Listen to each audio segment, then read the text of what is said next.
Medina শরীফে তো আরামের জায়গা রে, এত মজার জায়গা রে।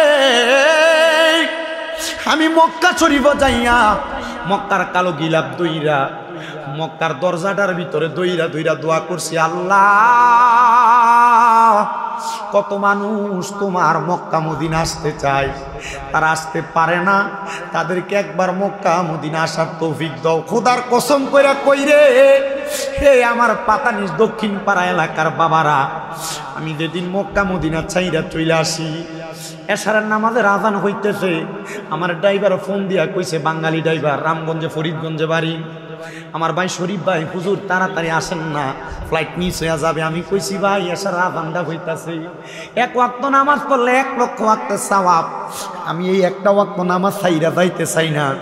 আমি মক্কার ভিতরে একবারে মক্কার পাশে যেই জায়গা ঘড়ি টাওয়ারটার নিচে আমি এখানে দাঁড়াইয়া 4টা রাকাত নামাজটা পড়ছি। আমি পইরা দৌড়ে গাড়িতে উঠছি। আমি কইলাম ভাই আমি আসতে একটু দেরি হয়েছে, মনে কষ্ট নিয়েন না। কই হুজুর আপনার লেগা এ জায়গাতে গাড়ি দাঁড় করানো যায় না, 3বার ঘুরান দিয়াইছি। হুজুর এত দেরি কেন করছেন, ফ্লাইট মিস হইতে পারে। আমি কইলাম না রে না, ফ্লাইট মিস হবে না, কারণ আল্লাহ নবীর পাগল যদি আল্লাহ নবীর পাগল হইয়া দুনিয়াতে সময় কাটায়,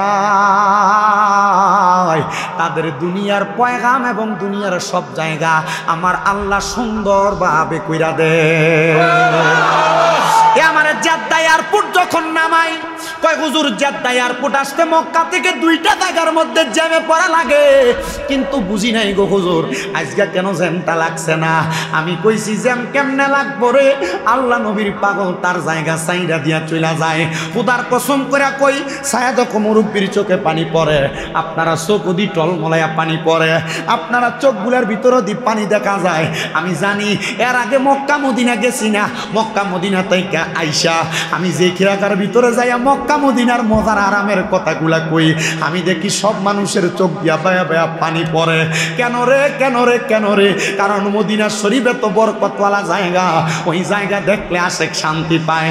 আমি এরপরে কইছি ইয়া রাসূলুল্লাহ যেই দিন আমার কবুল করবেন আমি আরেকবার আপনার রওজায় যাইতাম, আমি মরণের আগে বারবার আপনার রওজায় যাইতাম। এখনো পর্যন্ত মাঝে মাঝে ঘুমাইলে ঘুম থেকে চোখ খুললে আমার কাছে মনে হয় মক্কা শরীফের আজানটা মনে হয় আমার কানে লাগতেছে, মদিনা শরীফের পাতলা সুরের আজানটা আমার কানে লাগতেছে। কারণ মক্কা মদিনা আরামের জায়গা, সুন্দর জায়গা। এবার আপনারা বলেন ওই আরামের জায়গা মক্কা মদিনা যাইতে চাই কি চাই না? আল্লাহ তাআলা কোরআনুল কারীমে বলেন জান্নাতি এবং দুজকির একরকম নয়। আল্লাহ তাআলা বলেন আসহাবুল জান্নাতি হুমুল ফাইজুন, যারা জান্নাতি তারা হলো সফল কাম। এবার বলেন জান্নাতীরা সফল কাম তো এমনে এমনে না, জান্নাতীরা সফল কাম তো আল্লাহরে খুশি কইরা। আমরা সবাই আল্লাহরে খুশি কইরা ওই সফল কাম ব্যক্তিদের কাতারে আমরা নামটা লেখাইতে চাই কি চাই না? এ মুসলমান, আমার নবীরে নবীজির কলিজার টুকরা সাহাবী হযরতে জাবির ইবনে সামুরা রাদিয়াল্লাহু তাআলা আনহু বলে ইয়া রাসূলুল্লাহ আপনি বলেন না জান্নাতি চিনার উপায় কোনটা? আমার নবী আল্লাহ তাআলার কোরআনুল কারীমের সূরা বাইয়িনার শেষের দিকের 3 নম্বর আয়াত 2 নম্বর আয়াত তেলাওয়াত করে শোনায়া দেয়। আমার নবী বলেন ইন্নাল্লাযীনা আমানু ওয়া আমিলুস সালিহাতি উলাইকা হুম খায়রুল বারিয়া। জবান খুলে উচ্চ কণ্ঠে জোরে জোরে পড়েন আল্লাহু আকবার। আমার মুমিন মুসলমানেরা, আমার নবী বলেন নিশ্চয় যারা ঈমান আনে এবং নেক আমল করে উলাইকা হুম খায়রুল বারিয়া, এই 2 প্রকারের ব্যক্তি হলো দুনিয়ার সবচাইতে ভালো মানুষ, দুনিয়ার সবচাইতে উত্তম মানুষ। আল্লাহর নবীর সাহাবায়ে কেরাম প্রশ্ন করি ইয়া রাসূলুল্লাহ এই ভালো মানুষ উত্তম মানুষগুলোর ঠিকানা কোথায় আপনি বলেন না? আমার নবীজি আল্লাহ তাআলার কোরআনুল কারীম থেকে উম্মতে মুহাম্মদীকে শিক্ষা গ্রহণ করার জন্য জানায়া দেয়। বলে কেমন শিক্ষা গ্রহণ করার জন্য জানায়া দেয়? আমার নবী আল্লাহর কোরআন থেকে তেলাওয়াত করে আর পরে জাযাউহুম ইনদা রাব্বিহিম জান্নাতু আদিনিন তাজরি মিন তাহতিহাল আনহার, আল আনহারু খালিদিনা ফিহা আবাদা রাদিয়াল্লাহু আনহুম ওয়া রাদু আন যালিকা লিমান খাশিয়া রাব্বা। জবান খুলে উচ্চ কণ্ঠে জোরে জোরে পড়েন আল্লাহু আকবার। এ পাতানিস দক্ষিণ পাড়ার বাবারাম, আল্লাহর নবী দুই প্রকার ব্যক্তিকে জান্নাতের সুসংবাদ দিয়েছেন। এক প্রকার ব্যক্তি হলো যারা মুমিন, দুই প্রকার ব্যক্তি হলো যারা ইমানের সাথে আমল করে সেই ব্যক্তি। এবার এই দুই প্রকার ব্যক্তিরে কেমনে জান্নাতের খবর একটু মনোযোগ দিয়া শোনেন। আল্লাহর নবী ঘোষণা করতেছে আল্লাহর কোরআন থেকে, জাযাউহুম ইনদা রাব্বিহিম, আল্লাহর পক্ষ থেকে তাদেরকে পুরস্কার দেওয়া হবে। ওই পুরস্কারটার নাম হলো জান্নাতু আদনিন, ওই পুরস্কারটার নাম হলো জান্নাতুল আদন, তাজরি মিন তাহতিহাল আনহার। ওই জান্নাতুল আদন দেখতে বড় সুন্দর, যে জান্নাতের নিচে দিয়ে একটা নহর প্রবাহিত হয়, নদী প্রবাহিত হয়। আল আনহারু খালিদিনা ফিহা আবাদা। সাহাবায়ে কেরাম নবীরে প্রশ্ন করেছিল, ইয়া রাসূলুল্লাহ, এই জান্নাত যে এত সুন্দর, জান্নাতের ভিতরে যে নহর প্রবাহিত হয়, এই জান্নাতের মধ্যে বান্দা কতদিন থাকবে? বলে জান্নাতে থাকবে তো এটা পরের কথা, জান্নাতের যে নহর, এই নহরের মজার কথা তোমরা শোনো না। এ মুসলমানেরা, সামনে যে রমজান মাস আসতেছে, রমজান মাসে যে আপনারা রোজা রাখবেন, রমজান মাসে যে আপনারা সাহারি করবেন, রমজান মাসে যে আপনারা তারাবি পড়বেন, রমজান মাসে যে আপনারা ইফতার করবেন, রমজান মাসে যে আপনারা অন্য ভাইদেরকে ইফতার করাইবেন, রমজান মাসে যে আপনারা দান সদকা করবেন, রমজান মাসে যে আপনারা বেশি বেশি করে আল্লাহ তাআলার ইবাদতে বন্দেগী করবেন, আমার আল্লাহ তাআলা এই রোজাদার ব্যক্তি এবং মানুষকে ইফতার করাইন না ব্যক্তিরা রে, নামাজি ব্যক্তিদেরকে আমার আল্লাহ তাআলা কি নিয়ামত দিবে একটু শোনেন না। জান্নাতের যে নহর আছে, ওই নহরটার মধ্যে দুনিয়ার নহরের মতো এক রকমের পানি থাকবে না। সাহাবায়ে কেরাম বলে, ইয়া রাসূলুল্লাহ, ওই নহরের মধ্যে কেমন পানি থাকবে আপনি বলেন না। আমার নবী বলে, ওই নহরের মধ্যে পানি থাকবে 4 রকমের পানি। মায়ার নবী গো, 4 রকমের পানি কেমনে আপনি বলেন না? বলে এক প্রকারের পানি হইল, ওই পানিটার নাম ইন্না আতাইনা কাল কাউসার, ওই পানিটা হলো কাউসারের পানি। মায়ার নবী, ও নবী নবী নবী গো, ওই কাউসারের পানি কারা পান করবে? আমার নবী কয়, যারা দুনিয়ার জমিনের ভিতরে ঈমান এবং আমলের সাথে জিন্দেগি কাটাইছে, ওই বান্দাদেরকে আমার আল্লাহ তাআলা ওই দুনিয়ার জিন্দেগি থেকে কবরে যাওয়ার পর জান্নাতুল আদনের নহরের কাউসারের পানি পান করাইব।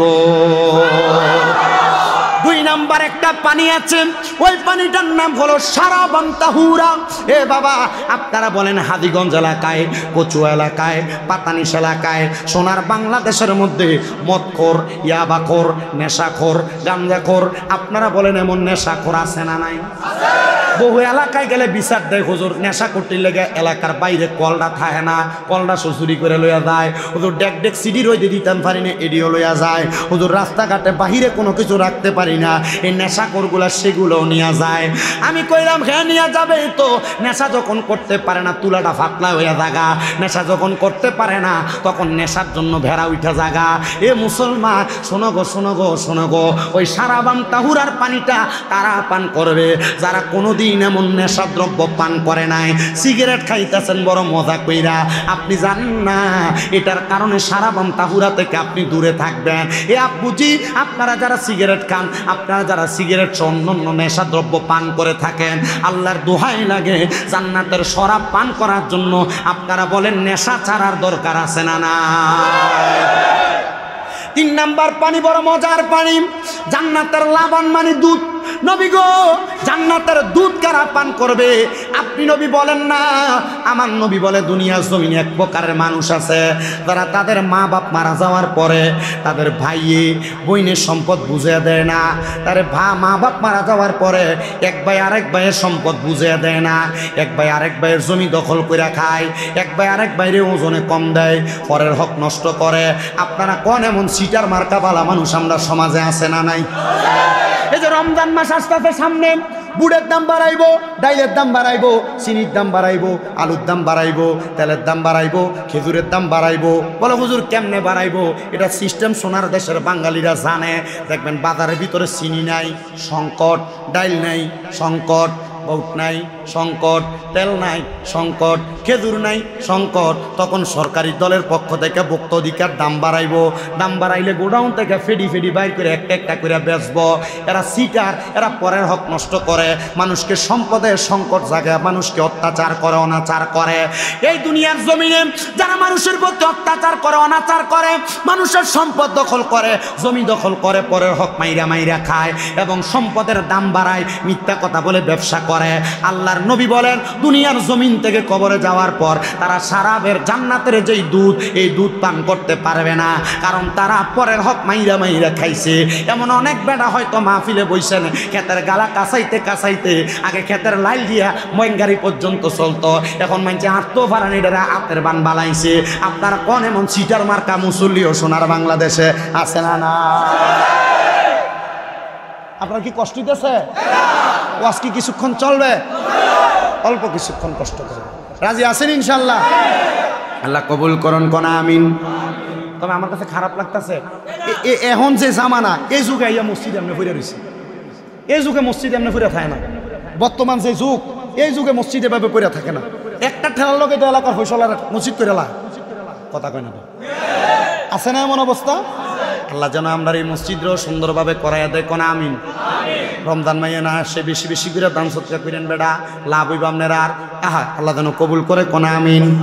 তাহলে মানুষের জমি দখল করা যাইব, মানুষের ফরের হক মাইরা খাওয়ান যাইব, মিশা কথা কয়ে ব্যবসা করন যাইব, ক্ষেতের একাইটা গালারে 1 বিঘা বানান যাইব। সাবধান। আমি নবীদের হাদিস শরীফ পড়ার পরে দেখছি বহুত পয়সাওয়ালা বেডারা রিস্কার ড্রাইভারের পিছনে পিছনে দৌড়াইব হাসরের ময়দানে। নবীর হাদিস পড়ে দেখছি বহুত পয়সাওয়ালা, টাকাওয়ালা, বিল্ডিংওয়ালারা, রাজপ্রাসাদওয়ালারা বাদামওয়ালার পিছনে দৌড়াইব। নবীর হাদিস পড়ে দেখছি বহুত সম্পদওয়ালারা, বহুত টাকাওয়ালারা জালমুড়িওয়ালার পেছনে দৌড়াইব। কারণ কেমনে কইতাম, ওই কাকু 2টা টিয়া 10টা টিয়ার বাদাম দেন, 10 টিয়ার বাদাম হেতে কিন্তু লইয়া 5টা ভাঙ্গা খাইয়া লাইছে।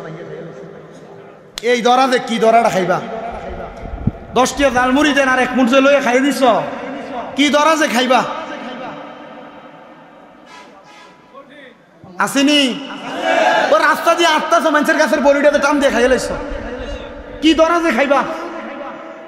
মানুষের গাছের আমডি ধরছে, ফরে রয়েছে রাস্তা, তুমি যে মুমিন এটার পরিচয় কি? তুমি যে রাস্তা ছড়ে রয়েছে লইয়া লুঙ্গি গুছে লইয়া লেছো না? তুমি গাছ কাটতে গেছো, গাছের তলে করে দেখি রেডি চুরি করে আনছো মুলাডি, কথা কয় না তো ভাই? এ বন্ধু মিল্লাতে মানুষের গাছের মুসুডি চুরি করে খাইছ, ফপটি চুরি করে, কলাডি চুরি করে খাইছ? নাই না? নাই না? পিছন দিয়ে কয় না আসেনি?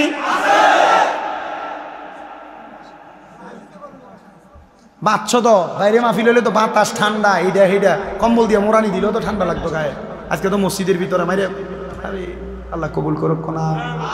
ও তোর পিছে পিছে ঘুরছে সমর, কোন দিন হবে তোর ডিগ্রি জারি?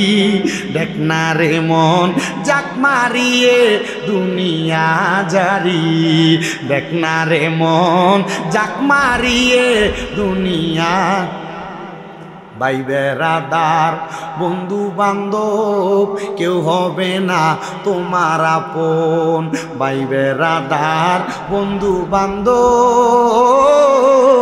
কেউ হবে না তোমার আপন। ওরে সবাই মিলে দিবে বিদায়, সবাই মিলে দিবে বিদায়, একা একা থাকবি পরে। দেখ না রে মন জাক মারিয়ে দুনিয়া জারি। ফুতের কাছে যাই করবে, ফুতরে এই যে মানুষটা হকটা মারিয়ে এনে তোরে খাওয়াইছিলাম, দেখ না একটা আমল আব্বা, দন একটা না কামল। ফুতে করবো আব্বা আপনার বাপ হিসাবে দায়িত্ব ছিল আমার খাওয়ান, চুরি করে এনে খাওয়াইছেন না সুদের টিয়া খাওয়াইছেন দেখার বিষয় না, আপনি আপনার ফতে আমি আমার ফতে। তো যে ফুতে বাপের পরিচয় দিত না, এই ফুতের হারামটি ইনকাম করে খাওয়া কিনলে গিয়া আপনার স্ত্রী রে দামি কাপড় কিনে দিবার লাগিয়া আপনি পরের হক মেরে খাইছেন, সুদের টিয়া খাইছেন। আছে না সুদখোর? আসেনি ফাতানি সুদখোর? আবার আমরা সমাজের মানুষের সুদখুরটিরে ধরে মসজিদের সভাপতি বানায়, সুদখুরটিরে ধরে নিয়ে মসজিদের সেক্রেটারি বানায়, এলাকার সর্দার মাতাব্বরির দায়িত্ব হারাম ফুটটিনি নিয়ে দেয়। আল্লাহর কসম রে, এগুলার জন্য আল্লাহর কাছে জবাব দেওয়া লাগবো। আর আমার সুদের ওয়াজ না, সুদের ওয়াজ শেষ। আরে ওই শাকিল এসডি মিডিয়াত মনে আমার একটা সুদের ওয়াজ আসছে, মনে 5 লাখ না 6 লাখ মানুষ দেখছে আমার। শুধু আমার এমনি ওয়াজ মোটামুটি আমি তো শুনি, এটা বুঝে সবাই নিচে দিয়া মানে ওয়াজের ভালো ওয়াজ, কবরের ওয়াজ করলো লেখা বন্ধ, কবরের ওয়াজও যদি করে লেখা বন্ধ, তাহাজ্জুদ নামাজের ওয়াজ করে নিচে দিয়া লেখা বন্ধ। যখন সুদের ওয়াজ করছি এবার নিচে দিয়া লাগতেছে, হুজুর বহুত দিন পরে সুদের ওয়াজ শুনছি হুজুর। মোটামুটি বহুত দিন সুদের ওয়াজ বন্ধই আছিল। আমি বললাম জি না, বন্ধ না। আমি আমার ভিডিও ম্যান যেতলা আছে সব দিলে কইছি আমার প্রত্যেক ওয়াজে সর্বনিম্ন 3 মিনিট করে সুদের ওয়াজ আছে, এটি কাটতে কাটতে ছাড়বি। যখন মানুষ না বলে হুজুররা সুদের ওয়াজ করা বলছে না, হুজুররা সুদের ওয়াজ করে, কথা কর না। সুদখোরের ঘরে খাওয়ান লাগবে দেখা এলাকার মসজিদে দাওয়াতও খাই না,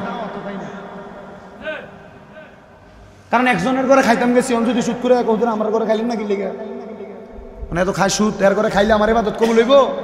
এতলা মুসল্লির দায়িত্ব লই ইমামতিতে দাঁড়াই, মানে আমি যদি হারাম খাই, আমার শরীরে যদি হারাম প্রবাহিত হয়, তা আমার নামাজে দইতো না, মুসল্লিটা হইব কোন দিয়া?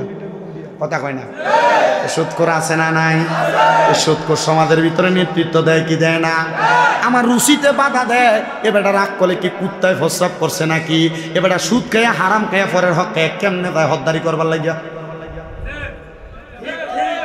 লজ্জা নাই, শরম নাই। এটা নবীদের হাদিস, তিরমিজি শরীফ 2211 নম্বর হাদিস।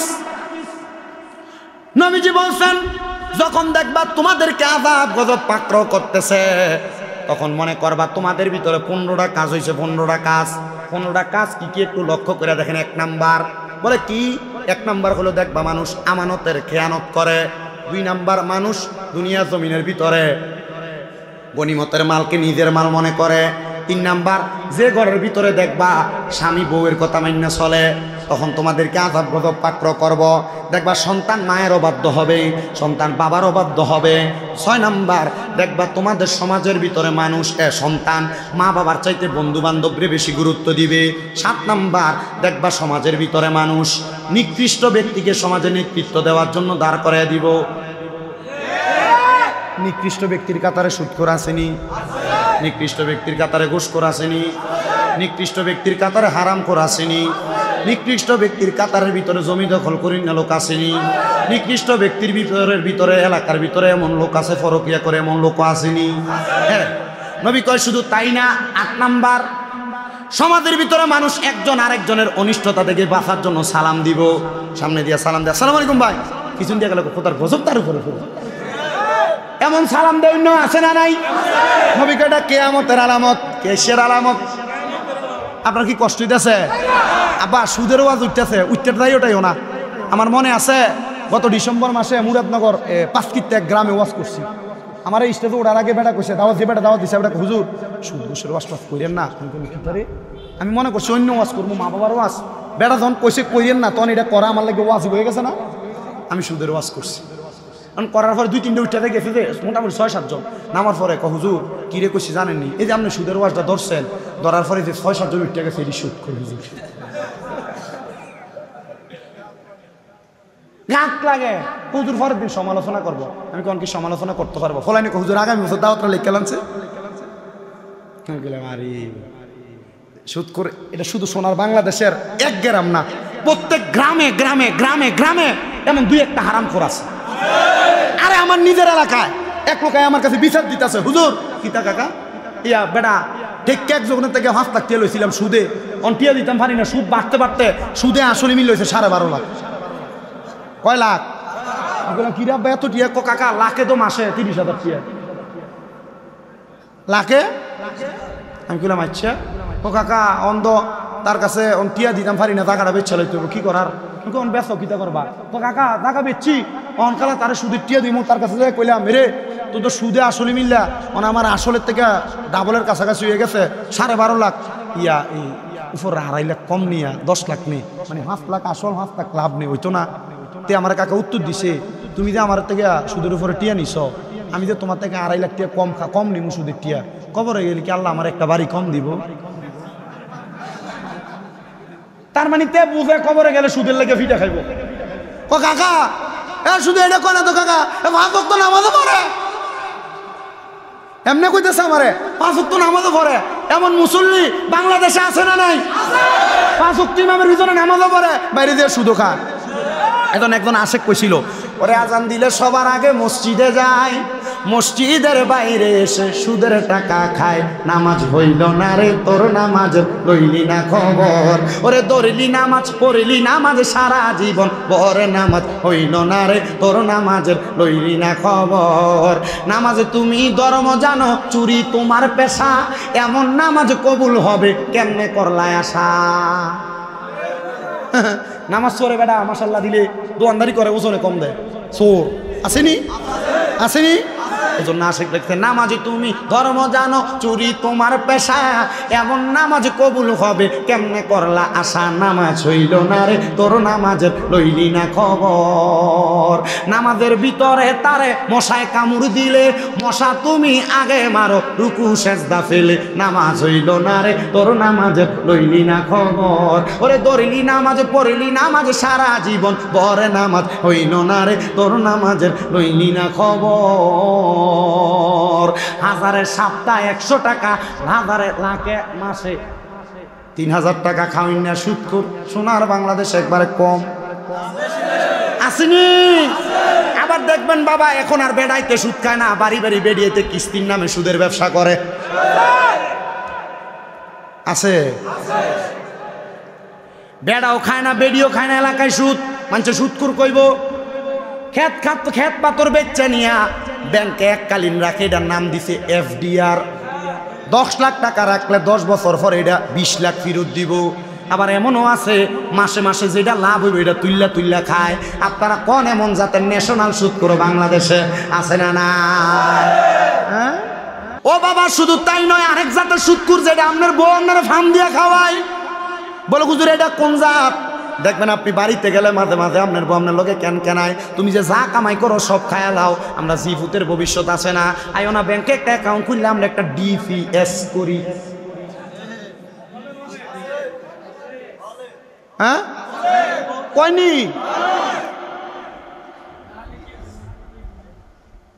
আব্বা অনেক এটা জোরে কইতেছে না, কারণ তলে তলে অনেকে করে রাখছে। যেই কথা বলতেছিলাম আমার পাতানিশের বাবারাম, আল্লাহ তাআলার জান্নাতের মধ্যে পানি হইল 4 প্রকার, 1 প্রকার 2 প্রকার 3 প্রকার পানি বলতে লাগছিলাম। জান্নাতের দুধ পানি, পরের সম্পদ যারা মাইরা খায় না তারা জান্নাতের দুধ পান করানো হবে। আর 4 নাম্বার পানি হইল জান্নাতের মধু। ইয়া রাসূলুল্লাহ, জান্নাতের মধু কারা কারা পান করবে? আমার নবী বলে উম্মত, ওই জান্নাতের মধু তারা পান করবে। আমাদের সমাজে দেখবেন মানুষেরা বন্ধু বান্ধব চলার পথে বয় মুরব্বীরা বাজারে দোকানে বসলে কথায় কথায় গালি গালাজ করে কথা বলে এমন লোক আছে, মিথ্যা কথা বলে এমন লোক আছে। নবী আমার বলে যারা কখনো মিথ্যা কথা বলে নাই, গালিগালাজ করে নাই, ফায়সা কথা তাদের মুখ দিয়ে বলে নাই, তারাই জান্নাতের ওই মধু পান করবে। ইয়া রাসূলুল্লাহ, বুঝতে পারলাম তাহলে যারা গালাগালি করবে তারা জান্নাতের মধু পান করতে পারবে না। সাহাবায়ে কেরাম বলে ইয়া রাসূলুল্লাহ, ইয়া হাবিবাল্লাহ, নবী গো আপনার কাছে জানতে চাই, আপনি নবী বলেন না এত সম্পদ এত নিয়ামত আল্লাহ তাআলা প্রদান করবে, এরপরে কি নিয়ামত প্রদান করবে? আপনি নবী বললে আমরা উপকৃত হয়ে যাইতাম। নবী আমার বলে সাহাবায়ে কেরাম, আল্লাহ তাআলা কি নিয়ামত প্রদান করবে জানো? ওই নিয়ামত জান্নাতের ভিতরে 1 দিন 2 দিন রাখবে না। আল্লাহ কয় খালিদিনা ফিহা, ওই জান্নাতের মধ্যে বান্দা চিরস্থায়ী বাসিন্দা হয়ে থাকবে। একটা শব্দ যোগ করে দিছে আবাদা, ওই বান্দা জান্নাত থেকে বের হতে চাইবে না, বের হতে চাইবে না। জোরে জোরে বলি সুবহানাল্লাহ। মায়ার নবী, দয়ার নবী, রাহমাতুল লিল আলামিন নবী গো, আপনার কাছে জানতে চাই জান্নাত থেকে তো বের হতে চাইবে না, তাহলে ওই জান্নাতে কারা কারা থাকবে? আমার নবী বলে আল্লাহর কোরআনে তো বলতেছে রাদিয়াল্লাহু আনহুম ওয়া রাদু আন যালিকা লিমান খাশিয়া রাব্বা। ওই জান্নাতে তারা থাকবে যারা আমার আল্লাহকে সন্তুষ্ট করতে পেরেছে, আর আমার আল্লাহ যাদের প্রতি সন্তুষ্ট হয়েছে ওই জান্নাতের মধ্যে তারা তারা থাকবে। মুসলমান, এই নবীর উম্মতের দলেরা, আশিক রাসূল ভাই বাবারা, এবার আপনারা বলেন আমরা সবাই ওই মহান মনিবকে সন্তুষ্টি করার দরকার আছে না নাই? সাহাবায়ে কেরাম কয় নবী গো, আল্লাহ আল্লাহকে সন্তুষ্ট করলো কারা? কয় যালিকা লিমান খশিয়া রাব্বা, আল্লাহকে সবচাইতে বেশি ভয় করলো যারা, আল্লাহকে সন্তুষ্ট করতে পারলো তারা। ও বন্ধু, আল্লাহকে সন্তুষ্ট করার জন্য দুনিয়াতে 4 কাম, ধরে কোন কয় কাম? আল্লাহকে সন্তুষ্ট করার জন্য দুনিয়াতে কাজ হলো 4টা। এর মধ্যে 1 নাম্বার হলো হালাল খাওয়া, হারাম বর্জন করা। 2 নাম্বার হইল আম্মা আব্বারে খুশি করা। আম্মা আব্বারে খুশি না কইরা, আম্মা আব্বারে ভাত না দিয়া, আম্মা আব্বারে উজুদা কইরা দিয়া সন্তান আল্লাহর সন্তুষ্টির জন্য নামাজ পড়বা, মক্কা মদিনা যাইবা। তোমার নামাজ কোনোদিন আল্লাহর দরবারে কবুল হবে না।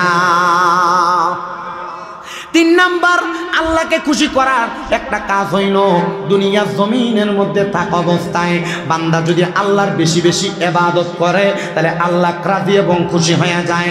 আর 4 নাম্বার দুনিয়ার জমিনের মধ্যে থাকা অবস্থায় বান্দা যখন আল্লাহ তাআলার ইবাদতে মশগুল থাকে, আল্লাহর বেশি বেশি জিকির করে, ওয়াজকুরুল্লাহ, আল্লাহর জিকিরে মশগুল থাকে, আমার আল্লাহ তার প্রতি সন্তুষ্ট হয়ে যায়।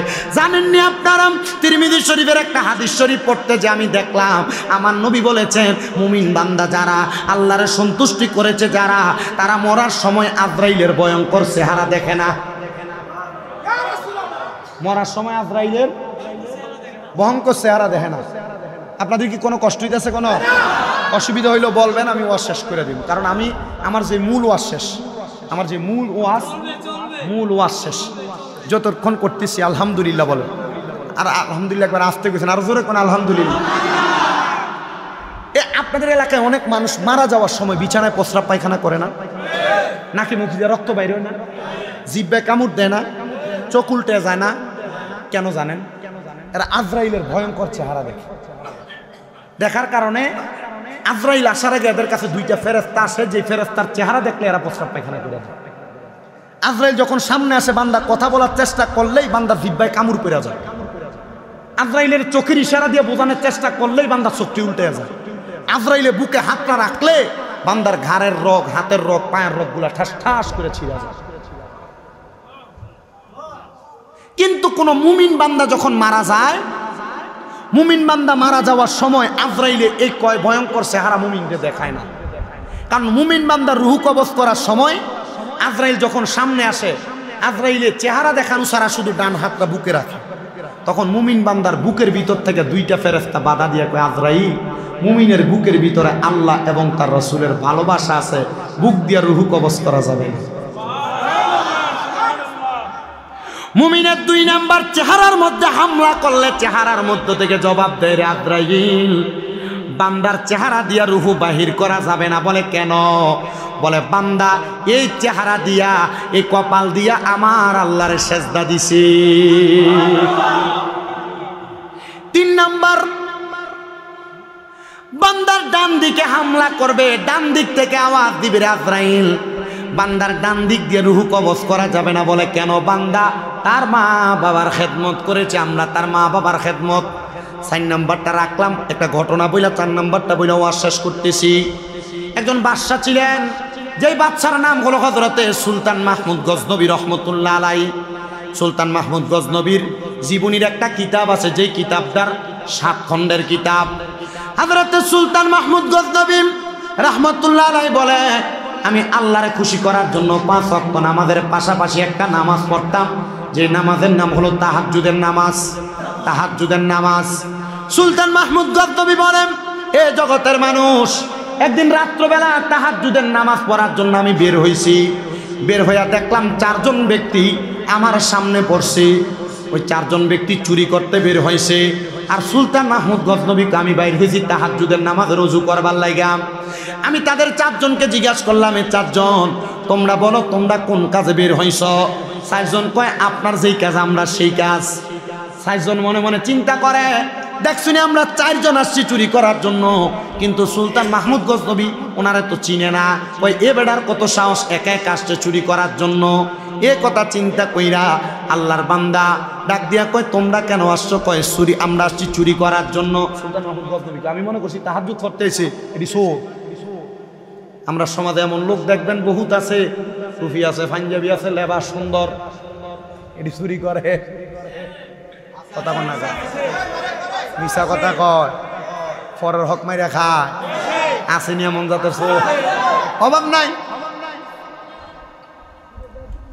বেশি খুঁজতে দূর কই দূরে থাক, এর দূরে তো বহুত হুজুররা কয় না।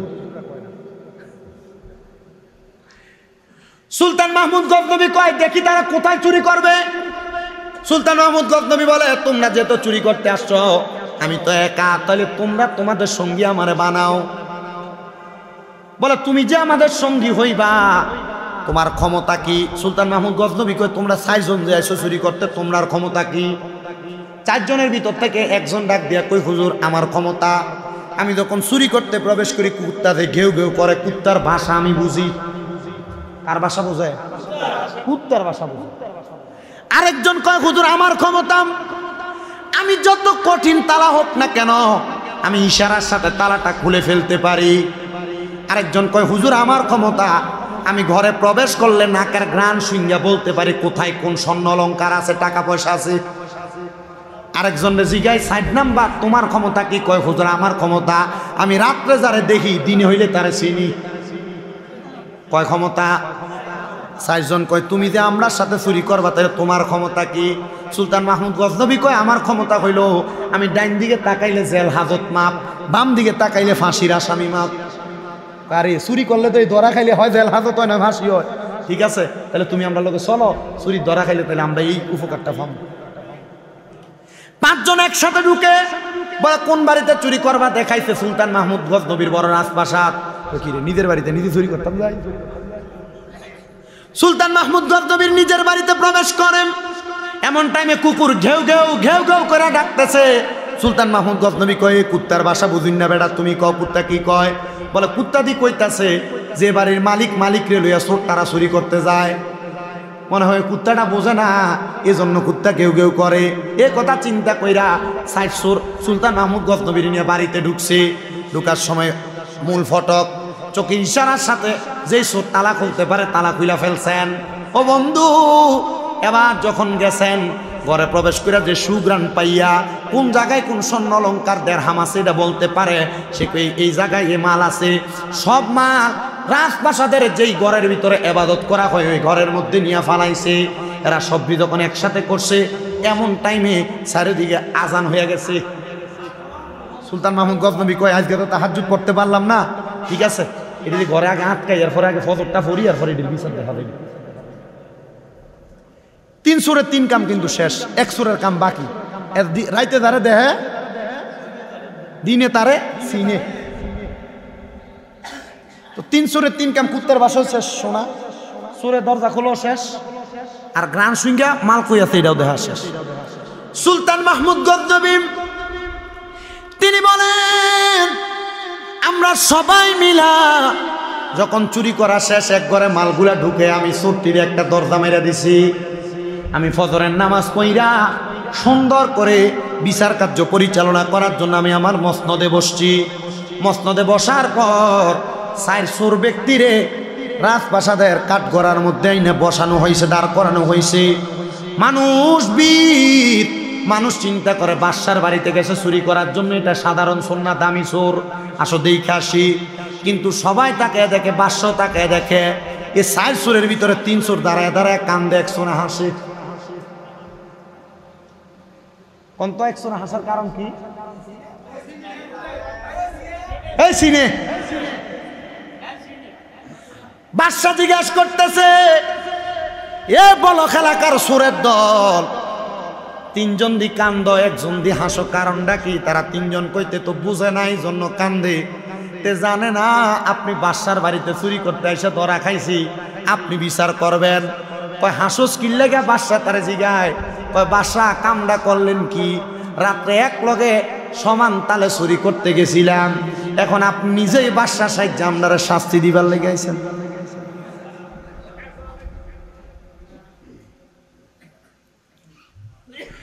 এক লগে চুরি কইরাম, আপনি কেমনে আপনার সঙ্গীদেরকে আপনি আমরা লগে সময় কাটায় আমরারে শাস্তি দিতেছেন? বাদশা কয় কথা সত্য।